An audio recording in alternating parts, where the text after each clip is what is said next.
collapse. I think that what's coming is a sovereign debt crisis and a currency crisis that will make the financial crisis of '08 look like, the proverbial Sunday school picnic. Is it something that's affecting the economy right now? Oh, absolutely. The fiscal cliff specifically is one of the major ways in which the slow recovery that we have could be completely derailed. Hard landing in China, euro collapsing, problems in the Middle East, and fiscal cliff is probably paramount in that area. As a matter of policy, as opposed to an apocalyptic, and the most important price is interest rates, which have to go up. But no one wants to let them go up because the banks will fail. We currently have no price integrity in any asset, and we're on the precipice of collapse. That's where we are. So this system is in collapse, and it's unbelievable, and most people don't even see what's going on. If you watch CNBC, if you actually pay attention to the U.S. media, they will always tell you there's green shoots or it's going to be a recovery. There's no chance of that. You don't think there are any signs of that? It's not possible. We're in the last days of this financial system in the U.S. This is Zimbabwe. Welcome, everyone, and thank you all for coming to Theft Through Deception. Today, I'm going to go over some eye-opening information. At least I think so anyway. In my humble opinion, the conventional way to build wealth through common business practices has been hampered over 100 years ago. Hampered is a mild word. Oppressed may be a better word. I truly believe there is only one way to true financial freedom, and that is through trading. Not only foreign exchange, but any other financial instrument. Why? Because we can learn the rules of the game and play it on an equal playing field, but we need to know exactly the animal or the creature that we are up against. It all started 100 years ago at one of the private residences of J.P. Morgan on Jekyll Island in Georgia, the original robber barons, circa 1910. Picture a party of the nation's greatest bankers stealing out of New York on a private railway car owned by Nelson Aldrich. Under cover of darkness, stealthily hieing hundreds of miles south, embarking on a mysterious launch, sneaking onto an island deserted by all but a few servants, and then living there a full week under such rigid secrecy that the names of not one of them was ever mentioned, lest the servants learn the identity and disclose to the world this strangest, most secret expedition in the history of American finance. What these men did was reprehensible, deplorable. Their repercussions are now being felt throughout the world. I am not a big fan, to say the least. They stacked the odds in their favor. Let's look at this in the simplest terms possible. Now, also, I want to state this for the record. What I'm about to present is well documented, and I am a far cry from being a conspiracy theorist. I'm just an ex-chief dealer, banker, that had some, albeit limited, first-hand experience. As I stated earlier, you may or may not realize how and why achieving financial success has been so elusive in your professional career. It's that these robber barons have been stealing your wealth. But more on that in a second. It's actually because these men I'm about to reveal have done an unthinkable thing. I don't even know if they realize what they've done. But let's think about this on the simplest level. The cost of food is up 63%. You go to your local grocery store and you spend about $45 or 45 euro, and you have no meats in your purchase. just snacks for the kids. Maybe you got some eggs, some milk, potato chips. Nothing of any substance, and it's $45. The cost of energy to run your home and your automobile is sky high, eroding your wealth day by day. Just to get to your office, if you don't have any type of mass transportation, probably costs you $35 or €35. And if you get a cup of coffee, you're up to about $38, $40. The stock market has been stagnant. No real returns to make up for all these day-to-day expenditures. These current conditions really make my blood boil. I have witnessed firsthand the destruction of good families. Families where the head of the household and the matriarch of the household both graduated very good university. Families that today can't care for their children. They have no jobs available to them. I am a capitalist, 100%, but I believe in a fair playing field. Wealth is good, but to rig the game, to steal it, is despicable. So who are these men that I am really, who are the original robber barons?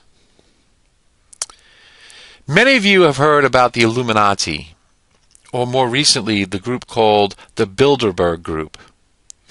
You believe this to be a secret organization or club of the ultra-rich that somehow control the power of the world's wealth. They do control the power of the world's wealth, yet they're no secret at all. This group had in their own words spoken or blatantly written about how they changed the world by a bloodless revolution. They did not attempt to rouse the populace to arms. They stepped forth armed simply with an idea, and they conquered. The original group of revolutionaries were Abraham P. Andrew, Assistant Secretary to the U.S. Treasury, politician. Henry P. Davidson, Senior Partner of J.P. Morgan and Company, big banker. Paul Warburg. Let's just catch up. There's good old Henry P. Davidson. There's good old Paul Warburg. Partner in Klum and Loeb and Company, representing none other than the Rothschilds and the Warburgs of Europe. These were investment houses, huge investment houses. Senator Nelson Aldrich, Republican whip, another, guess what, politician, in the U.S. Senate, happens to be father-in-law to J.D. Rockefeller Jr. And good old Frank Vanderlip, president of the National City Bank, representing William Rockefeller. The Rockefellers had a lot of representation at this secret meeting. This small group, by design, had known that it had to grow tremendous in size. And in reality, the members can be found quite easily. The Illuminati, or any member of the Bilderberg Group, are members at high levels in commercial banks. They're corporate CEOs. Apple. Guess what? Gates. They are politicians on the highest level. What were their main objectives? 1. To eliminate competition and control their costs, their wages and salaries. They also wanted to control your income, your wages and salaries. They created what some have rightly called the creature, the final step in a cartel designed to control the ultimate weapon of any society. Or any, I shouldn't say weapon, I should say the ultimate lifeblood of any society, the money supply. Now, a cartel is an agreement among competing firms. It's a formal organization of producers and manufacturers that agree to fix prices, marketing and production. Cartels are illegal, but they sidestepped the whole issue, and you're going to see exactly how. What these men created was the Federal Reserve System, The Federal Reserve System is not federal, had nothing to do with the U.S. government. It's a total facade. That's why I call it the fraudulent reserve. The cartel would operate as a central bank. For the purpose of public relations and legislation, they would devise a name that was to avoid the word bank altogether, and which would conjure the image of the federal government itself. That, my friends, is deception at the highest level. This was the brainchild of Senator Aldrich. He knew what he had to do to get the law passed.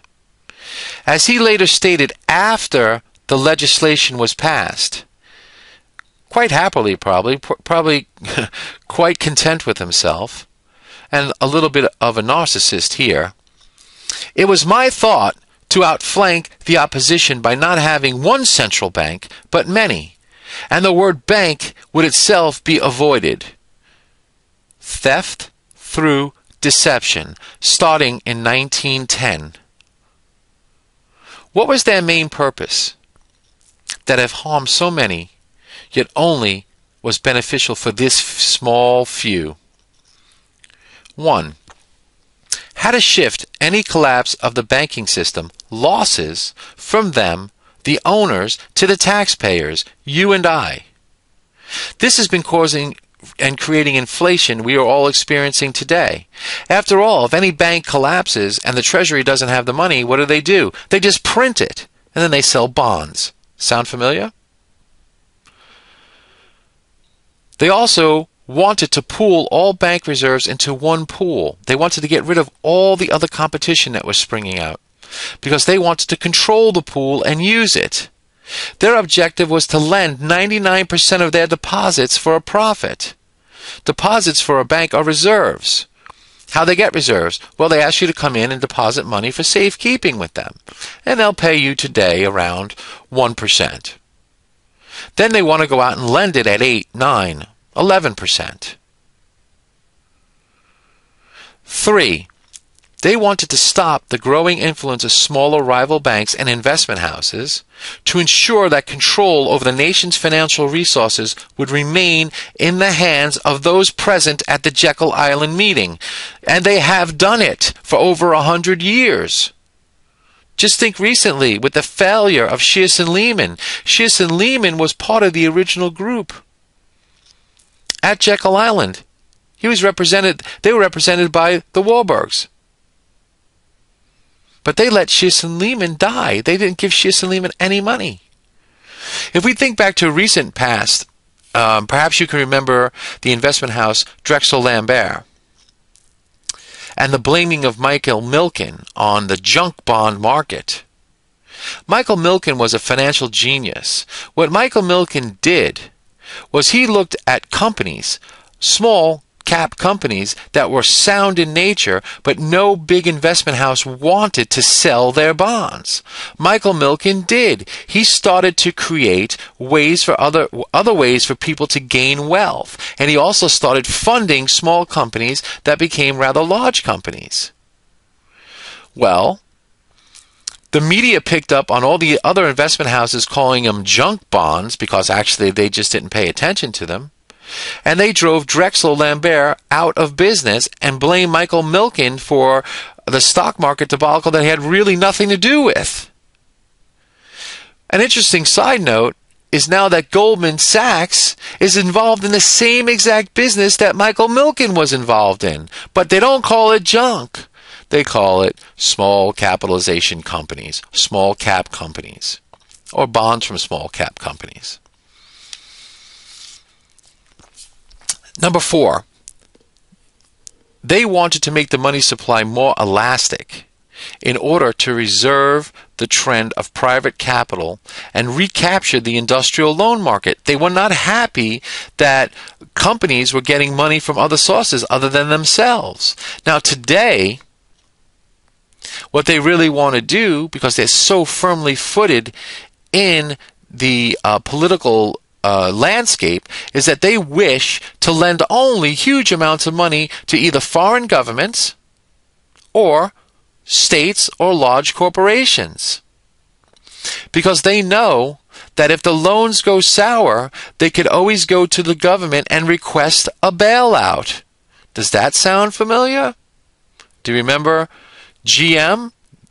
Do you remember what happened in the last financial crisis in the final days of the Bush administration, where Bernanke came out with one piece of paper and was asking for billions of dollars? I mean, I thought at that point, before that happened, I thought there was nothing left to steal. But they still found a way to come out and steal more. This brainchild worked quite well for the few. The consequences for the many have been far and wide. There have been and still are huge transfers of wealth from the public in the form of hidden taxation. We are now experiencing soaring personal bankruptcies, huge defaults on real estate. Interest on the national debt is consuming a huge portion of our personal income tax. Heavy industry has but vanished and been replaced by cheaper overseas competition. And day-to-day expenses keep going higher and higher because of the printing of money. I have worked as an agent for this creature, having been a commercial bank trader, and I have been baffled and sometimes weirdly inspired by the greed of these few that has grown into the many. I could never fathom having this type of cynical mind. I know that the only way to beat them is by understanding their game and rules. That's the only way to level the playing field. The one byproduct that was beneficial for us as traders was the instability that they purposely create. With proper knowledge of an ex-insider, you can achieve and pave your way to financial security using the Forex market, or with my systems, any other market, by playing and beating them at their own game. This is what I'm attempting to offer you with my head fake trading course. The manual of the creature's rule book. I want to thank you all for coming by. I hope that this webinar gets you thinking about really what's going on in the world today. And if you watch the news and you'll be able to see through the lies and the deception that they use every day. In the next video, we will start to go over hunting for this creature by using his own rules and their own techniques against them. We will then be able to extract the best revenge in a form of profits. Nothing hurts this creature more than the loss of capital. I want to bid you all good health, good trading. Cheers. Your friend Tom.